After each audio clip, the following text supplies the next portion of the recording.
যে ফজলুর রহমান যে কথাটা বলতো জামাত হলো আমাদের সবচেয়ে বড় শত্রু, এই কথাটাই সত্য। সেই যে জামাত শত্রু, এরা কত বড় চক্রান্তকারী আপনারা বুঝতে পারবেন না, পারবেন না, পারবেন না, পারবেন না। মওদুদি থেকে ধরে গোলাম আজম পর্যন্ত এদের বই পড়েন। এরা মুসলমান না, হিন্দু না, খ্রিস্টান না, বুদ্ধ না, এরা হলো মুনাফিক। এরা বাংলাদেশে বিশ্বাস করেন, এদের কোনো ঈমান নাই। বাজে কাজ করতে পারে না এমন কোন খারাপ কাজ নাই। আমি আজকে বলে গেলাম পাগল হয়ে যাবি। এই জামাতকে যদি থামাইতে হয়, তাদের অপকর্ম থেকে যদি তাদেরকে আস্থা করে ড্রেনে পাঠাইতে হয়, তাইলে মুক্তিযুদ্ধের সমস্ত শক্তি এক হইতে হবে। এটা মনে রাখবেন আমার কথাটা। আমার দল গুসা হইব, কিন্তু আমার দলের দিন গিয়ে দেখা যাবে যাকে আজকে আমরা মনে করি এরা আমার শত্রু, মূল শত্রু না। এদের বাড়িতে ভাই বাড়িতে শ্রমিক হয়ে গিয়ে ওদের বাড়ি তুলন লাগবে। কারণ এই দেশে একটা মুক্তিযুদ্ধ হবে, আরেকটা মুক্তিযুদ্ধ হবে দেশে। আপনারা বুঝতেছেন না, কারণ পৃথিবীর যে রাজনীতি, পৃথিবীর রাজনীতিতে পাকিস্তান, তুরস্ক, ইরান, এই মুসলিম দেশগুলো চায় না বাংলাদেশ নামে কোন দেশ থাকুক। এবং এরা হাজার হাজার কোটি ডলার, রিয়াল, পাউন্ড এরা জামাত ইসলামকে, স্বাধীনতা বিরোধীদেরকে দেয়, জঙ্গিদেরকে দেয়। এক একটা জঙ্গি ছেলে একটা লাথি দিলে 2 মাইল দূর পড়বো। এদের পাওয়ার দেখেন না বাংলাদেশে? এদের নাম আগে শুনছেন কোনদিন? এই যে আমার হীরা এখানে পয়সা রয়েছে, তার নামে যত মানুষে শুনছে। এখন যারা জাতীয় নেতা হয়ে পয়সা রয়েছে, মির্জা আব্বাসকে গালি দেয়, যারা জাতীয় নেতা হয়ে বয়ে রয়েছে, ইউনুসের সাথে পয়সা মিটিং করে, এই সব লোকজন এদের বাড়ি কো, এদের বাপের নাম কি? কি এদের বাপের নাম? জন্মের পরিচয় কি এদের? কেউ বাড়ির থেকে দাঁড়ায় না, কারণ বাড়িতে গেলে মানুষ কানে ধরে টান দিব, ওই তুই না বাপ পার, তুই ইলেকশন করস কেমনে? কারণ মিঠামণি যে জুতা চুরি করছে তো মিঠামণির মানুষ বেশি চিনে। এগিয়ে যে ঢাকা নেতা হয়ে ঢাকায় দাঁড়ায় গেছে, গাইডে তো মিঠামণির মানুষ জানে না।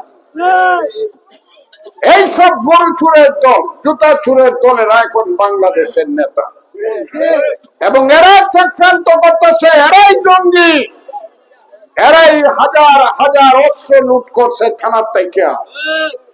এরা শত শত পুলিশকে হত্যা করছে, হাজার হাজার পুলিশকে সন্তান হারা করছে, হাজার হাজার মাকে সন্তান হারা করছে, পুলিশের সন্তানকে পিতৃহারা করছে। এই সব রাজাকার, আলবদর এবং জঙ্গির দল। ইলেকশনে এরা পারবে না।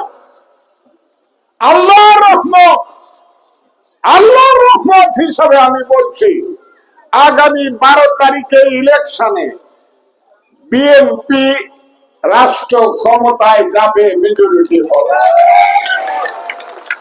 এবং আল্লাহর রহমতে তারেক রহমান হবে বাংলাদেশের প্রধানমন্ত্রী। আর ইটনা মিটামনস্ত গ্রামের মানুষ, আপনারা যদি দয়া করে আপনাদের অদম সন্তান ফজলুর রহমানকে ভোট দেন, তাহলে ফজলুর রহমান হবে এমপি। এই হবে ইলেকশনের রেজাল্ট। 240টার উপরে সিট পাবে বিএনপি, আল্লাহর রহমত। কিন্তু চক্রান্ত বড় কঠিন এবং গভীরে। সেই চক্রান্ত কাদের মাধ্যমে করছে আমি বলবো না, তবে চক্রান্ত যেই করুক, কেউ যদি বুট লুট করতে আসে আপনারা ছেড়ে দিবেন? ভোটটা দিবেন, ভোটটা দিয়া দুপুর বেলায় বাসায় গিয়ে খাইয়াইবেন, সন্ধ্যা পর্যন্ত পয়সা থাকবেন, প্রিসাইডিং অফিসারের কাছ থেকে রেজাল্ট নেবেন, তারপরে মিছিল করে বাড়িবেন কথা। আর যদি কেউ বলে না বাড়ির যাওগা 2 ঘন্টা আগে 2টার সময় যাবেন, কেউ যদি বলে না ভোট গণাইব কাল দিন পরে পরশু দিন যাবেন, যাবেন না। প্রয়োজনে যা করার তাই করবে। আমি আছি ফজলুর রহমান, জীবন দিয়ে দিব। যা করার তাই করবে। পৃথিবীতে সবচেয়ে বেশি শক্তি আল্লাহ, তারপরের শক্তি আল্লাহ আশরাফুল মখলুকাত মানুষের। মানুষের চেয়ে শক্তি কারো নাই। কাউরে ডরায়েন না। কয়টা জামাত ইসলাম আছে? গন্ডায় গন্ডায় গনলে 3 গন্ডা হয় না একটা ইউনিয়ন। হ্যাঁ, এরা বুটটা লুটেলবো, এরা আপনি বুট লয়ে যাইব গা। একটা রিভলভার দেখাইলে আপনি দৌড়ে দেবেন গা, একদম ঢুকায় দিবেন। কিন্তু রিভলভার যদি কেউ দেখায়, কি আমার কথা ঠিক থাকবে কিনা বলেন? এইটা যদি করতে পারেন তাহলে এই দয়া করিয়া ক্ষমতায় আল্লাহ আপনাদেরকে ক্ষমতায় নিবে। আমি আপনাদেরকে বলি, আমার সময় খুব বেশি দিন আছে বলবো না। তবে আমি অসুস্থ সেটাও বলবো না। হঠাৎ করে অসুস্থ হয়েছে।